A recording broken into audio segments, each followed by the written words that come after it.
Bonjour, bonjour. Je vous ai laissé la dernière fois après le mariage de mon amie Charlotte avec Oscar, le roi du chocolat. Après ce mariage liégeois, l'indigestion de chocolat et l'émotion suscitée par les premiers mots prononcés par mon petit Tao, nous prîmes tous le train de retour pour Paris. Le petit chien Oufti, coincé entre les seins de Marie-Antoinette, semblait avoir trouvé son refuge, et Tao, collé à la truffe du chiot, semblait lui avoir trouvé la sérénité absolue. Alors que nous nous dirigions tous vers le wagon-restaurant, Andrew sauta de joie en apercevant son grand ami, le célèbre aviateur Charles Lindbergh, dont Max, mon premier mari, avait également été très proche. Max et moi avions fait la connaissance de Lindbergh en 1920 à Buckingham Palace, alors qu'il n'était qu'un jeune aviateur. Nous ne savions pas encore quel héros incroyable il allait devenir 7 ans plus tard, en réalisant, en solitaire, la première traversée sans escale entre New York et Paris à bord de son avion, le Spirit of St. Louis. Je me souviens parfaitement de la date de notre rencontre avec lui, car c'était lors de cette fameuse soirée de bal et la présentation à la reine, au cours de laquelle le destin avait mis Archie pour la première fois sur mon chemin.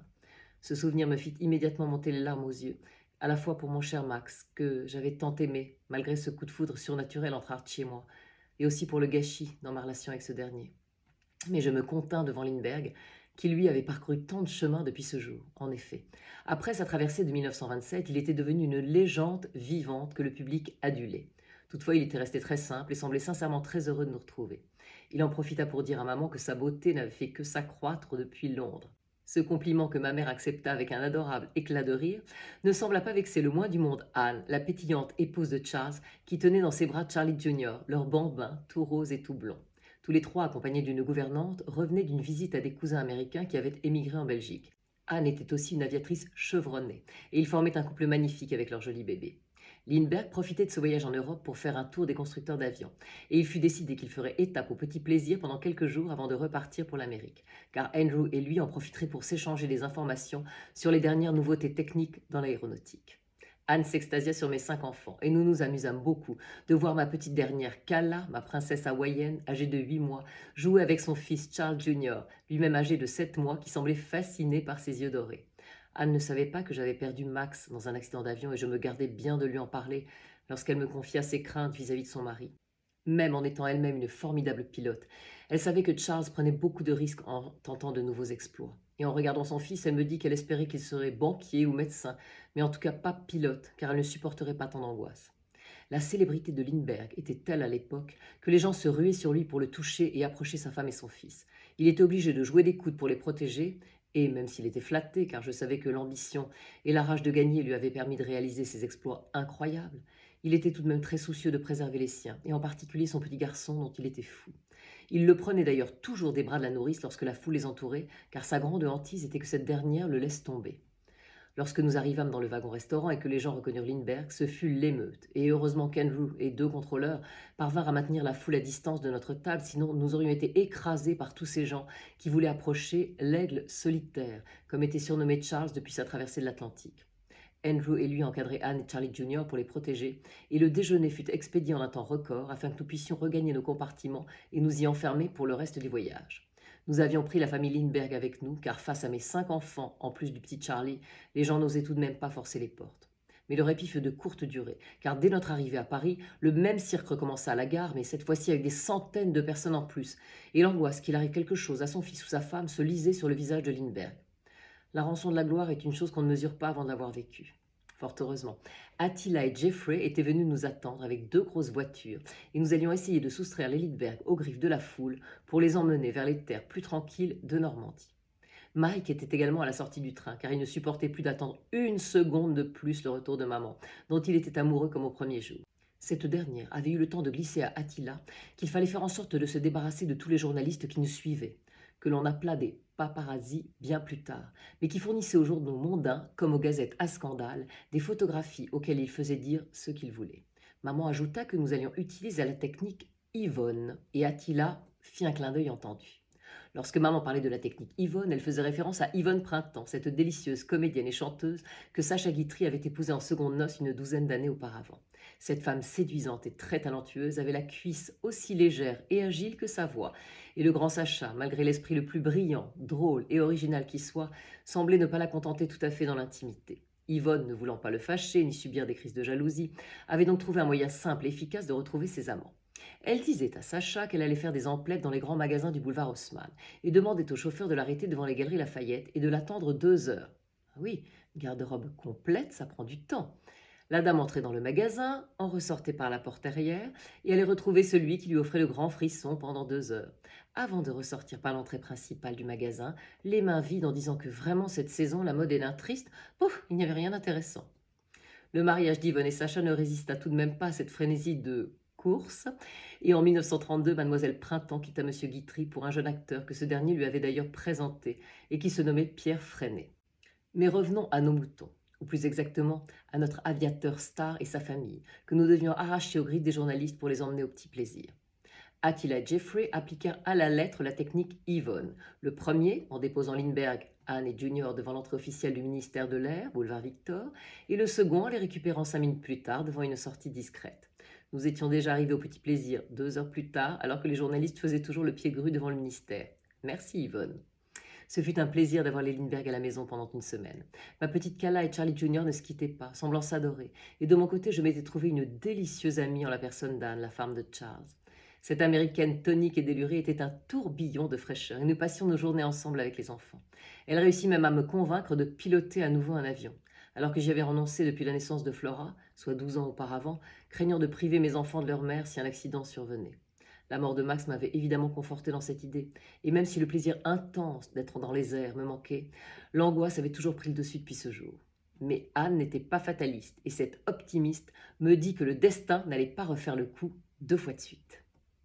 Elle réussit tant et si bien à me convaincre que le lendemain, nous étions chacune à bord d'un planeur, tandis qu'Andrew et Lindbergh nous encadraient avec leurs avions en moteur. Ce fut un moment extraordinaire, et le sentiment de liberté unique que j'éprouvais reste encore gravé dans mon cœur. Lorsque je revois les visages extasiés d'Anne et Charles Lindbergh, chacun dans leur avion, croquant la vie à pleines dents et rayonnant d'un bonheur que rien ne semblait pouvoir altérer, j'ai l'impression qu'on m'enfonce un couteau dans le cœur, en pensant à la tragédie absolue qui s'abattit sur eux quelques mois plus tard.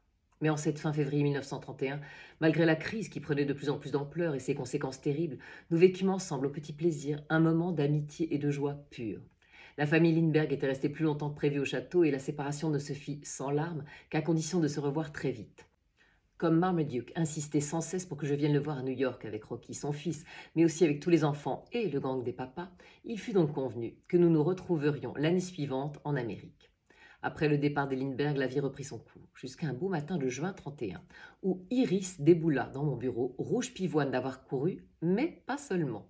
Elle m'annonça d'un air extatique que Kanoa était dans le jardin et que Kala, sa fille, était déjà dans ses bras. Laissant tomber la partition que je déchiffrais au piano, je me précipitai dans le jardin pour voir le plus joli tableau qui soit. Ma petite princesse hawaïenne dans les bras de son papa, leurs 2 pères d'yeux dorés se regardant profondément et leurs pommades s'harmonisant parfaitement, leur sourire étant si semblable, même si celui de Kala ne comportait que 4 dents. Tous deux étaient entourés par mes enfants absolument enchantés de retrouver Kanoa qu'ils aimaient tant. Tao lui présenta Oufti, qu'il ne lâchait pas, et Flora, Rocky et Saskia ne s'arrêtaient pas de parler pour essayer de raconter à Kanoa toute leur vie depuis 18 mois qu'ils ne l'avaient vu. Enfin, le bel hawaïen leva les yeux et m'aperçut. Dans son regard se lisait une foule de choses, mais surtout une joie immense de se savoir papa d'une telle petite merveille. Nous rentrâmes tous au château, et je m'aperçus qu'Iris ne quittait pas Kanoa des yeux.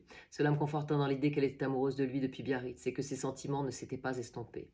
De son côté, il était très charmant avec elle, et je me dis que peut-être à défaut d'une longue histoire avec l'incorrigible amoureuse que j'étais, il trouverait peut-être la sérénité avec ma douce et blonde Iris. Mais je ne voulais surtout pas que cette dernière souffre à nouveau d'un amour déçu. Si Kanoa avait laissé sur son île une belle hawaïenne, danseuse du ventre, dont la chevelure de jet laissait entrevoir la généreuse poitrine. Je me promis donc d'interroger mon ancien amant, qui pour l'instant s'était transformé en papa poule. Kanoa nous raconta qu'il avait appris que Kwon et sa jeune femme May étaient venus le voir à Hawaï plusieurs mois auparavant, mais il était à ce moment-là en déplacement sur une île voisine et les avait manqués de 2 semaines. Kwon avait laissé à son intention la lettre dans laquelle je lui expliquais la venue au monde de notre petite Kala, la fuite d'Archie qui avait cru tout le temps de ma grossesse que je portais son enfant. Kanoa avait une belle mentalité, et il me dit qu'il était sincèrement désolé pour Archie car ça avait dû être un choc affreux. Il était aussi très triste pour moi que cette histoire d'amour se termine ainsi. Mais il était surtout tellement heureux de pouvoir enfin tenir dans ses bras cette petite fille dont il avait rêvé chaque seconde depuis qu'il avait reçu ma lettre. Il n'avait pas pu venir tout de suite car son père était mort malheureusement depuis plusieurs mois et il était devenu le chef de son clan avec toute la nouvelle responsabilité que cela impliquait. Il ne pourrait d'ailleurs rester en France que 3 semaines. À ces mots, je vis Iris pâlir d'un coup. mais nous décidâmes que ce seraient 3 semaines formidables. D'autant plus que Kwon et Mei étaient en Allemagne, car Kwon travaillait à renforcer la coopération sino-allemande, et qu'ils avaient le projet de passer par le Petit Plaisir avant de repartir en Chine. Leur venue fut même avancée, car j'avais eu l'idée d'appeler un jour l'ambassade chinoise à Berlin, en demandant à parler à Kwon, puis, lorsqu'il avait pris l'appareil, je lui avais passé mon petit Tao, qui lui avait dit « Bonjour papa, c'est Tao et Oufti ». C'était la première fois que Kwon entendait la voix de son fils, et je sentis qu'il se retenait de toutes ses forces pour ne pas pleurer devant le secrétaire d'ambassade allemand. J'imaginais le tableau. Un Chinois et un Allemand, dont les peuples respectifs n'étaient pas particulièrement réputés pour leur sentimentalisme, se mettant à fondre en larmes devant les premiers mots d'un enfant. Kwon me rappela le soir même pour me dire que Mei et lui arriveraient 2 jours plus tard. À son tour, Saskia appela Sergueï son papa, et une semaine après, hormis Marmaduke, nous avions reconstitué un gang des papas avec un nouveau membre à la personne de Kanoa, immédiatement adoubé par les autres. Ce fut à nouveau une période de joie immense pour les enfants et toute la famille. En ce qui me concernait, je flottais entre plusieurs sentiments. J'étais à la fois très heureuse pour mes petits et très chanceuse d'avoir tous ces hommes formidables dans leur vie et dans la mienne. Mais d'un autre côté, l'homme que j'aimais, et qui aurait dû être père lui aussi, me manquait terriblement, et la blessure que son départ avait causée ne se refermait pas. Au contraire, la douleur était toujours aussi vive. Durant le séjour de Kanoa, je vis bien qu'Iris et lui s'étaient rapprochés, et je décidai de leur demander à tous les deux quels étaient leurs projets une fois que Kanoa devrait repartir. Ce dernier, prenant la main d'Iris, me dit qu'un bon nombre de filles sur son île lui faisaient les yeux doux, et que certaines d'entre elles partageaient parfois sa couche, ce qui fit frémir Iris. Mais il reprit en disant que depuis qu'il avait vécu dans notre pays, l'esprit et l'originalité des femmes françaises lui manquaient terriblement. Particulièrement en ce qui concerne les 2 femmes que j'ai sous les yeux, dit-il en nous regardant Iris et moi. Puis il joua carte sur table, en disant que tant qu'il était avec moi à Biarritz, il n'avait effectivement vu en Iris qu'une adorable jolie jeune fille, mais que depuis qu'ils avaient appris à se connaître, un autre sentiment beaucoup plus fort s'était développé entre eux. C'est pourquoi, m'expliqua Iris en prenant la suite de Kanoa, elle souhaitait de toutes ses forces tenter l'aventure avec lui en le suivant sur son île lorsqu'il repartirait dans quelque temps. Je fus un peu abasourdi. Mais en y réfléchissant, je me dis qu'Iris avait tout à fait raison de se lancer et qu'au moins, quelle que soit la durée de leur histoire, elle n'aurait aucun regret plus tard. J'étais donc très heureuse pour eux, mais en même temps affolée pour mes enfants qui étaient fous d'Iris et seraient dévastés par son départ. Cependant, cette dernière avait déjà réfléchi à tout ça nuit et jour de ces derniers temps. Et elle me dit qu'elle avait appelé sa jeune sœur Flavie. Cette dernière, qui avait 17 ans, ne rêvait que d'une chose, depuis qu'elle était venue la voir au Petit Plaisir, c'était d'habiter dans ce lieu magique avec cette famille si bizarre mais si gentille. Je me souvenais parfaitement de cette jeune fille curieuse et vive qui avait tant joué avec les enfants lors de sa visite qu'il ne voulait plus la laisser partir. Je me dis donc qu'après tout, on restera en famille, mais cela me faisait quand même un sacré pincement au cœur. Et d'ailleurs, quelques jours après le départ de Kwon et Mei, lorsque ce fut au tour de Kanoa et Iris de quitter le château, l'ambiance était sacrément à la déprime. Mais heureusement, Flavie, qui était arrivée comme un tourbillon 3 jours plus tôt, avait le don de rendre tout joyeux. Et grâce à son optimisme à toute épreuve, nous prîmes tous cette séparation pour un éloignement provisoire. Car Kanoa promit qu'il reviendrait régulièrement comme les autres papas, ne pouvant pas se passer de sa merveilleuse petite Kala. Iris avait renchéri en disant que son cœur était coupé en 2 et qu'elle ne pourrait pas rester trop longtemps sans réunir les 2 moitiés. Après bien des pleurs, des embrassades et des déclarations d'amour, le Petit Plaisir avait refermé ses grilles protectrices sur ses habitants, secoués mais plus unis que jamais. Malheureusement, après plusieurs mois de calme et de sérénité retrouvés, la pire des nouvelles nous arriva par un télégramme d'Amérique. On avait enlevé Charlie Jr., l'adorable bébé de Charles et Anne Lindbergh. Une rançon colossale était exigée et aucune nouvelle de l'enfant n'avait été donnée. Nous étions anéantis et sous le choc de cette histoire, qui serait l'une des plus abominables que l'Amérique ait connue à cette période. Oui, Archie. Moi non plus. Je ne peux pas repenser à ce drame sans pleurer. La folie, la cruauté, la bêtise humaine sont sans limite.